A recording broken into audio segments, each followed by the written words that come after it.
Here on EMBN, we're lucky enough to ride some of the best e-bikes out there, but those bikes come at quite a price for that performance. On the other end of the spectrum, we've got those e-bike Homebuild kits. You've got to sink in, how capable are those bikes out on the trail, especially when we turn up that dial and push them to the limits. So today, we're hammering the e-bike Homebuild kit hard.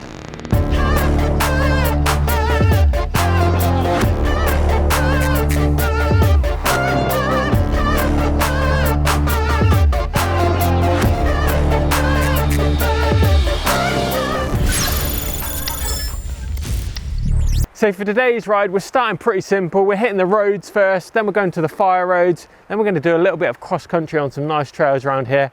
Then we're heading to the bike park, turning that dial up to 11 and getting some air underneath the wheels of this beast to see how it handles it. But let's take a quick look at the bike. This is a bike that I had kicking around in the back of my shed, and I thought it was about time we electrify this thing.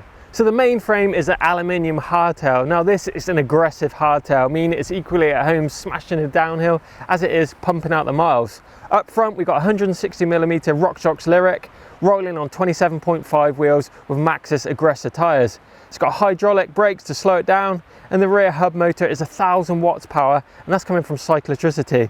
It's got 5 different power levels on there, from off all the way up to level 5, which is going to propel this bike at a pretty good speed. It has both pedal assist and throttle options, meaning that you can press the button, not pedal, and go along at quite a pace. And finally, powering it, it's got a 48 volt, 12 amp hour battery. All the electrical items on this bike is roughly coming in at £750. Now that includes the battery, the motor, the LCD unit, and the speed controller. It's pretty simple to convert any bike to an e-bike these days. However, this kind of kit is usually suited to more of that commuter style, fire roads, and the basic kind of trails you're going to find out on the hills. However, I've combined it with a pretty capable frame, a big fork, and a strong wheel set. Time to go and find out how capable this bike really is.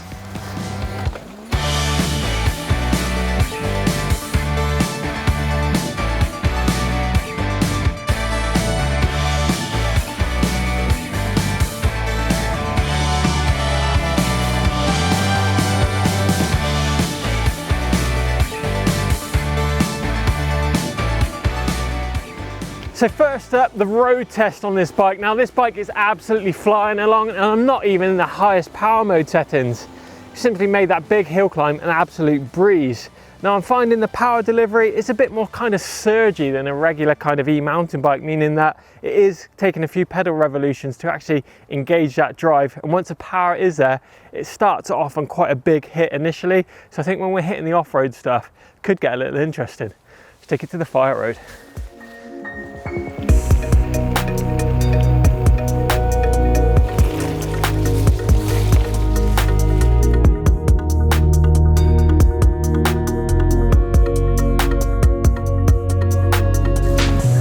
Roads, essentially the same as the roads. This bike is well within its limits here. We've had a load of fun, smashed out a load of miles. Every hill has been an absolute breeze. This bike is nowhere near its limits, so time to take it to some more serious off-road.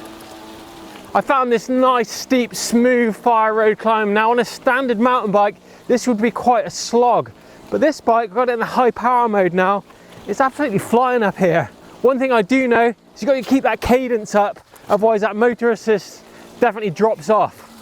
So a steep, smooth fire road climb is not a problem at all for this bike. However, I think if that climb gets a little bit more steeper and a little bit more technical, we might see this bike actually struggle. So let's go find out.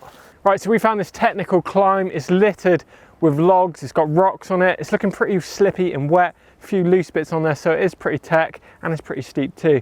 Now when I hit this on a standard mid-drive e-mountain bike, it is quite a struggle. Let's see how that Homebuild fares. Okay, so I'm in my easiest gear. I've got the highest power mode selected. I'm going to give this climb a go. Let's get into it then. Right, let's go.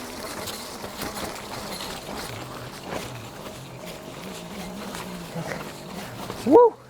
Well, I'm pretty surprised the hub drive bike made it up there quite as easy as that. Now, it's pretty slippy, it's pretty steep, and there's loads of chances to break traction.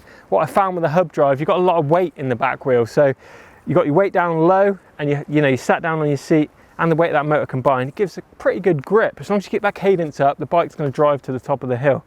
I think if it becomes a little bit more tech and a lot slower and a bit more steppy, where you've got to try and winch that weight of that back wheel up those steps, that's when this bike is going to suffer.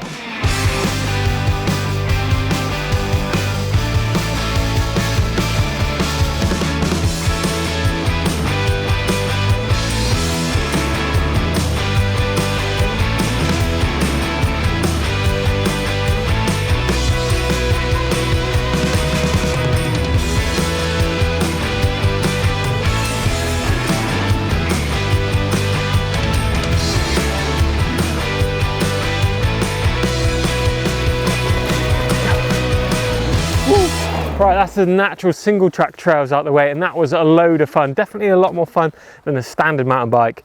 But a couple of things I did notice on that run was the weight of the back wheel, especially on this square edge hitch. Definitely feel that wheel doesn't want to roll over quite as nice. And on those little drops, you also feel the weight of the back wheel. And also the misbalance of the weight on the bike. I found there's like a off-camber section that I went into. Got my weight back slightly, me with my weight back and the motor weight down low, kind of caused that front end to go super light, especially in some of those faster corners as well. I do notice that light front end compared to a standard e-mountain bike. And also sometimes doesn't quite deliver the same instantaneous power as what I'm used to too. So it did catch me out on some of that technical stuff. The drive wasn't there where I needed. But having said that, absolute blast. And I think we're still well within its limits. I think we turn up that dial, get some air under its wheels, hit the bike park. One thing I think we might struggle with this bike is all that fun we can have, you know, out on the trails or the car parks, jibbing around, doing the wheelies, manuals and bunny hops. I think it's going to be quite an effort on this. So let's give them a go in this car park, see how we get on.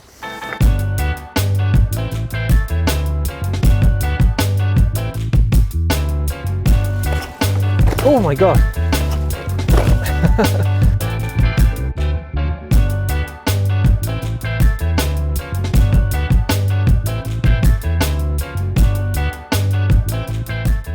So it looks like this bike can wheelie, it can manual, but one thing it definitely is struggling with is the bunny hop. You've got a lot of weight in that back wheel, meaning the front end scoops up nice and light, but bringing that back wheel up to the same height simply isn't possible because all that weight in the motor of the hub. This is Windhill Bike Park, home to some of the biggest drops and jumps in the UK. It's got trails from blue to red to black. It literally has it all. Now, usually I'll be at this spot on a mid-drive bike, something like my Specialized Kenevo, a big bike that can handle the biggest hits. Now, today I'm obviously on something a little bit different, the Homebuild bike. We're going to see how hard we can do it. We're going to start on the blue, we're going to turn it up to the red, and maybe the black. So this is Bluetopia. It's a blue run here at Windhill Bike Park. Oh my God.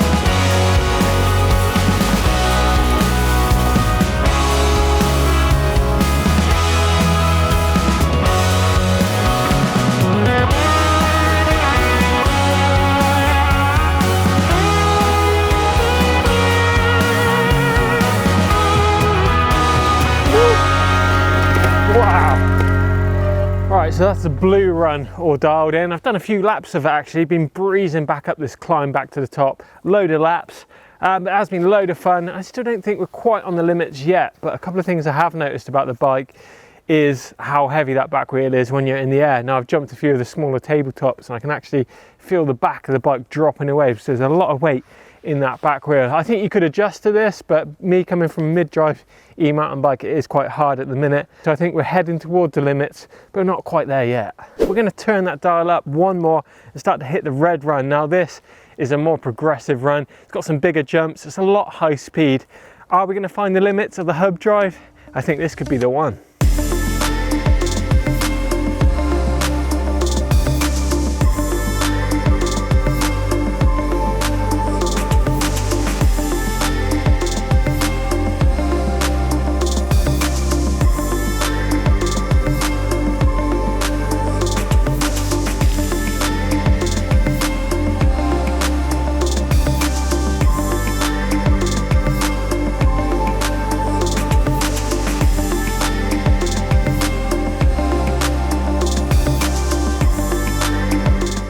Well, that's the red run complete, and I feel that this bike is properly on its limits now.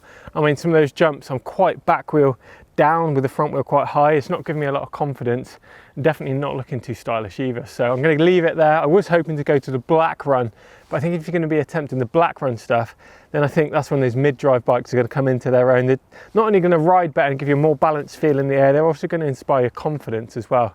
Big part of riding this bike today here is obviously skill level as well. I think if you are a lesser skilled rider, you will actually improve your skills on a mid-drive bike rather than a hub drive bike.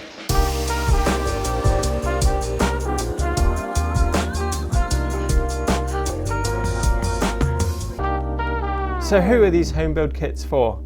They're a great way to convert a standard mountain bike into an e-bike. It's also a fairly cheap way of dipping your toes into the e-bike world. However, you need to think about how capable the kit is going to be. Some of the cheaper kits will have low-grade batteries, weak motors, and reliability could become an issue, especially in bad weather. It's definitely a case of you get what you pay for when it comes to these kits. Something to think about is what bike you're going to put the kit on initially, and think about the components that are already on it. We found components that were fine for standard mountain bike use, simply couldn't hack it when it comes to the added weight of the e-mountain bike. Such things as brakes, tyres and cranks. You really need to make sure the bike and the components can take the extra load of the kit. However, the Homebuild was great fun on the roads, fire roads and cross-country style trails. Definitely put a smile on my face and injected pace into some otherwise boring trails. Also took the sting out the nastiest of climbs, perfect for the commute or the average weekend blast. But it's when we rode bigger features, techier climbs and up the pace and started pushing hard, we started to find the limits of this bike. Whilst the Homebuild kits are a great cheap option, they'll never give you the performance, confidence and reliability as an off-the-shelf manufactured e-mountain bike. But it's been a good day out. Let us know if you've enjoyed this video. Drop some comments in the box below about all your hub drive exploits. Give us a thumbs up. If you want to stick around and check out another video, check out Hammering Hardtails, that one's playing down here. Click the globe in the middle of the screen to subscribe to EMBN.